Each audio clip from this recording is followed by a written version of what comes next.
ఈ ప్రభుత్వం ఎన్నో రోజులు ఉండదు. ఈ ప్రభుత్వానికి తల తోక ఏది లేదు. తుగులక్ ఎప్పుడో మన చరిత్రలో తుగులక్ అని చదువుకున్నాం. ఈ ముఖ్యమంత్రి అంటే తుగులక్. నేను చాలాసార్లు చెప్పిన ముఖ్యమంత్రి గారి గురించి. ఇవాళ మా ప్రజల్ని ఏడిపించుకొని నీకేదో ఓట్లెత్తే ముఖ్యమంత్రి పోయి కుర్చీ మీద కూర్చొని ఇవాళ మా ప్రజల్ని ఏడిపించుకుంటున్నావు అంటే నువ్వు శాడిస్ట్ అయితేనే ఏడిపించుకుంటావు. గుర్తుపెట్టుకో, నువ్వు శాడిస్ట్. నువ్వు ఎవరు చెప్పినా ఇంటలేవంటే నువ్వు సైకో అయితేనే ఇవ్వడు. గతంలో కూడా చెప్పిన నేను, మంచి పద్ధతి కాదు. ఇవాళ పరిపాలకుడు అనేవాడు, ముఖ్యమంత్రి అనేవాడు ప్రజల కన్నీళ్ళు ఏంటిది, ప్రజల కష్టాలు ఏంటివి, ఒకవేళ నీకు నీ ఇంటెలిజెన్స్ వ్యవస్థ ఉంటుంది, తెలుసుకోవాలి. ఒకవేళ అక్కడి నుంచి తెలుసుకునే ఓపిక నీకు లేకపోతే నీ సొంత మనుషులు ఉంటారు, అందరూ తెలుసుకొని ఇట్లాంటివి రెక్టిఫై చేయాలి. కానీ ఇవాళ నీ కింద ఏమవుతుందో తెలియకపోతే నువ్వు ఎట్లా ముఖ్యమంత్రి అయినావు, నువ్వు ఎట్లా వ్యవస్థ సిస్టంలో నాకు అర్థం కావట్లేదు.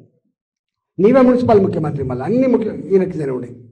కాబట్టి నేను ముఖ్యమంత్రిని డిమాండ్ చేస్తున్నా, ఇట్లాంటి పిచ్చి వేషాలు మానుకో. నీ కింద అధికారులు ఏం చేస్తుందో దృష్టి పెట్టు, నీ సిస్టంలో బాగు చేసుకో. కానీ మా ప్రజల జీవితాలతో చెలగాడమనే ప్రయత్నం చేస్తే ఖబర్దార్ నా కొడుక అని చెప్పి హెచ్చరిస్తున్నా. నీ అబ్బ జాగిరి కాదని చెప్పి తెలియజేస్తా ఉన్నా. ప్రజల జీవితాలతో ఆడుకున్నాడు ఎవడు బాగుపడని చెప్పి నేను శపిస్తున్నా, గుర్తుపెట్టుకో అని చెప్పి. ఇప్పటికైనా కాంగ్రెస్ పార్టీ నాయకులారా, మంత్రులారా, మీరు కూర్చొని ఇవాళ నీ కింద ఏం చేస్తున్నా తెలియకుండా మీరు సోయి లేకుండా ఉంటే మాత్రం నీ ఎంబడి పడతారని చెప్పి హెచ్చరిస్తూ మీ అందరికీ అండగా ఉంటూ సెలవు తీసుకుంటాను. నేను ప్రెస్ మీట్ తిట్ల కోసమే పెట్టినా. ఇప్పుడు యాక్చువల్గా ఈటెల రాజేందర్ మీద తిట్టడానికే పెట్టిన, సబ్జెక్ట్ లేదు ఏమి ఇందులో. విచిత్రం ఏంటంటే ఈటెల రాజేందర్ ఒక పార్లమెంటు మెంబరు ఎప్పుడు ముఖ్యమంత్రి రేవంత్ రెడ్డి దగ్గర పోయి నా పార్లమెంట్లో ఈ సమస్య ఉంది, ఈ పనులు అయితే లేవు, నా పార్లమెంట్లో ప్రజలకు ఇది కావాలి అడిగింది ఎప్పుడు లేదు. మళ్ళా ఎంపీగా ఈటెల రాజేందర్ ఆయన 2 సార్లు మాట్లాడిండు. ముఖ్యమంత్రి రేవంత్ రెడ్డి మీద 2 సార్లు మాటలు మాట్లాడిండు. అందుకే నేను ముందే చెప్పిన, నేను కేవలం ఈ ప్రెస్ మీట్ ఆయన ఏదైతే భాష వాడిండో ఆ భాష, ఎందుకంటే మా కార్యకర్తలు, కాంగ్రెస్ పార్టీ కార్యకర్తలు, కాంగ్రెస్ పార్టీ నాయకులు కూడా ఏమనుకుంటారంటే ఈటెల రాజేందర్ మాట్లాడితే మా వాళ్ళు ఎవరు ఏం మాట్లాడలేదు అనే ఫీలింగ్లో కూడా ఉంటారు మా వాళ్ళు. నేనేమని తిట్టాలి అనేది ఇప్పుడు లెంకుతున్నాను నేను ఇప్పుడు ఈటెల రాజేందర్. ఎందుకంటే మాకు మేము ఇప్పుడు ఆయన ఏంటంటే ఆయనకు ఈ మధ్యలో ఏమైందంటే ఈటెల రాజేందర్ బేకూఫ్ శాతాలు చేస్తున్నాడు ఈ మధ్యలో. ఎందుకంటే ఆయనకు ఏం తోస్తలేదు అతనికి, ఈటెల రాజేందర్కి అర్థమైతే లేదు అతనికి. అతనికి ఒక పాగలగాడ అయిపోయాడు ఈటెల రాజేందర్.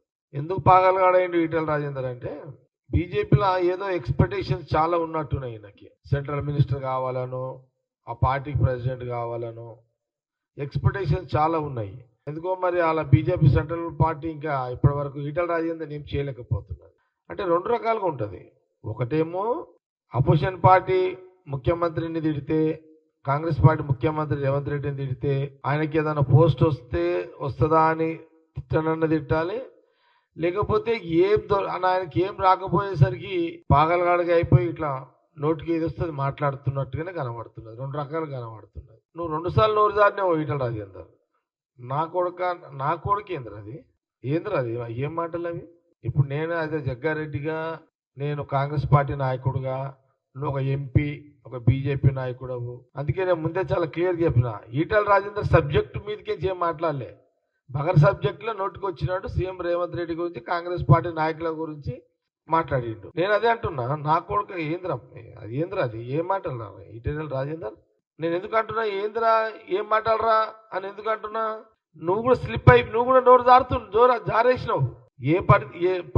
పరిధి దాటి మాట్లాడుతున్నావు. నువ్వు ఒక సీనియర్ నాయకుడు లెక్కల లేవు, ఎంపీ లెక్కల లేవు. నువ్వు మాట్లాడిన దానికే అందుకే అన్నా, నువ్వు తిట్లు మాట్లాడాను, నేను కూడా తిట్లే మాట్లాడుతున్నా మీడియా ద్వారా. ఈ 2-3 రోజులు యుద్ధంలో ఉన్నది కాబట్టి కొంత ఎలక్ట్రానిక్ మీడియా రాలేదు కానీ సోషల్ మీడియా తిరుగుతుంది కాబట్టి నేను మాట్లాడాల్సి వస్తుంది. అక్కడక్కడ మీడియాలో వచ్చింది. నా కొడుకండి ఎవరు రా, నీకు ఏం మాటలు రావి ఈటెల రాజేందర్? ఏమనుకుంటున్నావు నువ్వు? నీ గాడు 10 పోతాయి, ఎవనో తిడతాంటే ఎవడెందుకు పడతాడు రా నాయన? నా కొడుక ఏందిరా అంటే మేము అనలేమా నా కొడక? అరే ఈటెల రాజేందర్ నా కొడక ఏందిరా అని మేము అనలేమా? అరే ఈటెల రాజేందర్ నా కొడక తలకాయ తిరిగినాదిరా అని అనలేమా? అరే ఈటెల రాజేందర్ నా కొడక పాగలుగా అయినావని మేము అనలేమా? అరే ఈటెల రాజేందర్ నా కొడక నువ్వు జరిగినవరా అని మేము అనలేమా? ఏమనుకుంటున్నావు నువ్వు? మేము తిడితే నువ్వు ఊరేసుకొని వస్తావురా నాయన. అసలు నేను చెప్తున్నా, నేను జగ్గారెడ్డిగా చెప్తున్నా. నేను ఈ రోజు ఎందుకు మాట్లాడుతున్నా, ఇక్కడ ఉన్నది కాంగ్రెస్ పార్టీ ముఖ్యమంత్రి రేవంత్ రెడ్డి గారు, కాంగ్రెస్ పార్టీ నాయకులు. నేను అట్లా మీ సెన్సార్ లేదు తిట్టినట్టు వేస్తాము అని అంటే తిట్టి పడేస్తా ఈటల రాజేందర్ని. ఎవడురా సైకో, ఎవడరా పోస్టు దొరకక నువ్వు సైకో అయినవురా నాయన. ఆ గంజాయి తాగిన కూడా అధ్వానం అయిపోయినావు నువ్వైతే. ఇక్కడ ముఖ్యమంత్రి రేవంత్ రెడ్డి అనుకున్నాడు అయ్యిండు. ఇక్కడ ముఖ్యమంత్రి కావాలని రేవంత్ రెడ్డి అనుకున్నాడు అయ్యిండు. నువ్వేం కాగలుగుతావు? బీజేపీలో ఏదేదో కావాలనుకుంటున్నావు. నువ్వు కాగలిగితే అడిగి ఏం అయితేనే లేవు కదా. ఆల్రెడీ కావాలి, సీఎం గారు కావాలి అని అనుకున్నాడు ముఖ్యమంత్రి అయ్యాడు. ప్రజలు ఇక్కడ అవకాశం ఇచ్చారు. అక్కడ సోనియా గాంధీ, రాహుల్ గాంధీ గారు ముఖ్యమంత్రి ఆయన చేసారు. నీకు దిక్కు లేదు, దివానా లేదు, నీకంటే ఒక గోల్ లేదు. అసలు కులం పేరు చెప్పుకున్నాడు, కులం పేరు చెప్పుకుంటున్నాడు.